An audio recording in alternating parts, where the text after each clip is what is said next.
it is Sophie the Shadow Hunter, and today I'm doing my May TBR for 2020. I have really gotten behind my reading the past almost 2 months, and last week I tried, but I failed miserably on getting caught up. However, I did get a little extra reading in this weekend, and I'm 3 books behind schedule. So this week I'm going to tackle reading, trying to read 3 extra books this week, and as much as I can. Also for the next week, I had this idea, and I might have mentioned it to you guys before. I'm pretty sure I have, and so I'm doing a little bit of a readathon. I'm going to try to. My idea is I need to read as much as I can when I'm not working and when I am off, but it's just I've had a hard time reading and concentrating, or whenever I sit down to read, I fall asleep, so it's been hard to keep my reading up. But today I'm going to do a lot of reading, the next 2 weeks. I really want to try to read, by the end of the month, I want to try to read close to 10 extra books if I can.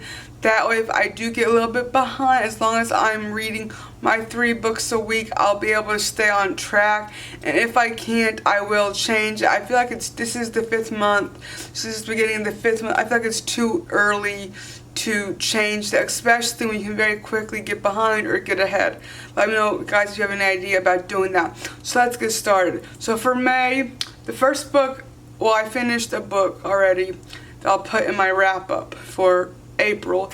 I'm currently rereading Angel Fall by Susan E. I love this book. This is like the 3rd time I've read this book. This is a phenomenal series. It is sci-fi. There are 3 books. I bought the new book brand new when it came out about 4 years ago, and I've yet to read it. And these are quick, fun to read. Perfect thing just to kind of pick you up if you need something fun to read, a quick read like I need right now to get caught up. So I'm going to be rereading.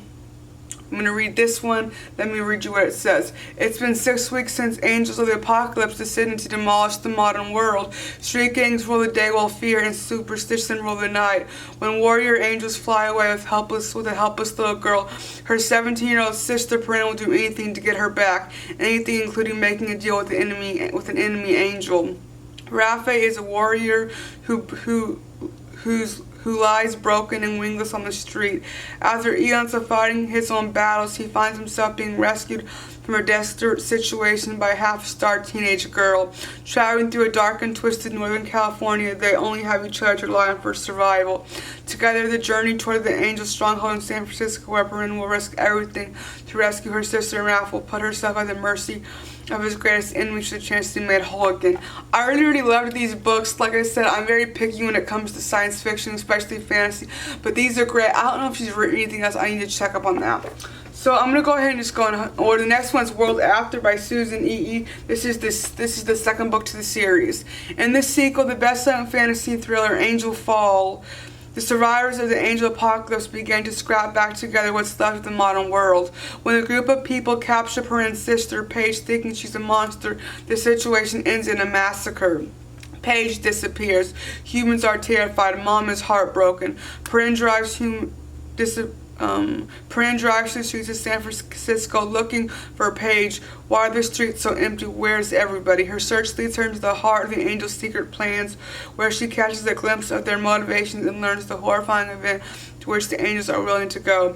Meanwhile, Raph hunts for his wings. Without them, he can't rejoin the angels. He can't take his rightful place as one of their leaders.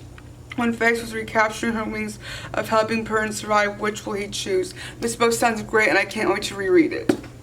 Alright, next we have Radio Girls by Sarah Jane Stratford. This is a novel. It says, London, 1926. American-raised Maisie Musgraves is thrilled to land a job as a secretary of the upstart of the British Broadcasting Corporation, where use of radio, still new, strange, and electrifying, is captivating the nation. But the hectic pace, smart young staff, and intimidating bosses only add to Maisie's insecurity. Soon she is seduced by the work, gaining confidence as she arranges broadcasts by the most famous writers, scientists, and politicians in Britain. She's also caught in the growing conflict between her two bosses, John Wright, the formidable Director General of BBC, and Hilda Matheson, the extraordinary director of hugely popular talks programming, who each have very different visions of what radio should be. Under Hilda's tutelage, Maisie discovers her talent, passion, and ambition, but when she unearths a shocking conspiracy, she and Hilda join forces to make their voices heard both on and off the air, and to face the dangerous consequences of telling the truth for a living. This book sounds great. I can't wait to read it. Next, I have a book which I'm very excited. I bought this almost 5 months ago in January, and that is Bruce Dickinson, Maiden Voyage, biography by Joe Schumann, forward by Deep Purple's Ian Gillian. This book sounds great, and I can't wait to read it. As you guys know, I love biographies, especially rock biographies, so here it is.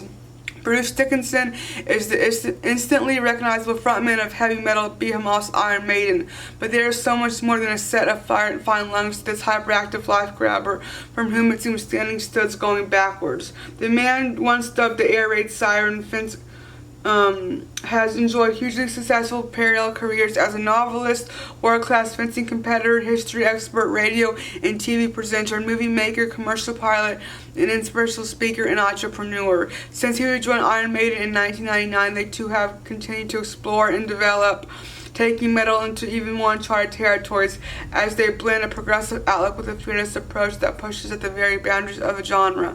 In 2015, the voice in the life of Iron Maiden singer was placed in the cruelest jeopardy as he was diagnosed with a golf-sized cancerous tumor on his tongue. Undaunted, Dickinson set to recovery with the energy of one of whom a night's sleep is the irritant amidst the serious and sometimes silly matter of wringing every last drop out of life. There could only ever be one winner. Since his return to fitness, Iron Maiden has released an acclaimed 16th album, The Book of Souls, first the singer changed hats between gigs, flying the band around the world as captain of Maiden's special airline Ed Force One. The first biography of Bruce Dickinson tells his story through exclusive interviews with those who knew him best, including first accounts by ex-members of Iron Maiden, include Paul Di'Anno, Blaze Bayley, from his film to Dave straddling the upsurge of new wave of British heavy metal. Although his solo years and up to this present day legendary status, this is the ultimate rock and roll story. I can't wait to read this. Alright, next I have Friends of Zion. I think I also got this one. No, I think I got this last September, or it might have been January. Friends of Zion by Mike Evans, John Henry Patterson, and George Charles Wingate. In November 1914, the Ottoman Empire entered World War I. The decision was announced by Sheikh Islam, who called it a holy war. He urged Muslims everywhere to take up arms against England, France, and Russia. Jews living in Palestine were greatly disturbed by the news and continued to concern themselves with maintaining the farms they had established on the barren land. In spite of Sheikha's pronouncement, not much changed at first. Men and women rose early in the morning, worked until dark, and collapsed in bed shortly after the evening meal. In December 1914, the mayor of Jaffa expelled all Jews from the city. The news sent shockwaves through Jewish settlements. Then the violence started, with roaming gangs of Arabs and Ottoman soldiers attacking Jews who dared to remain on the land.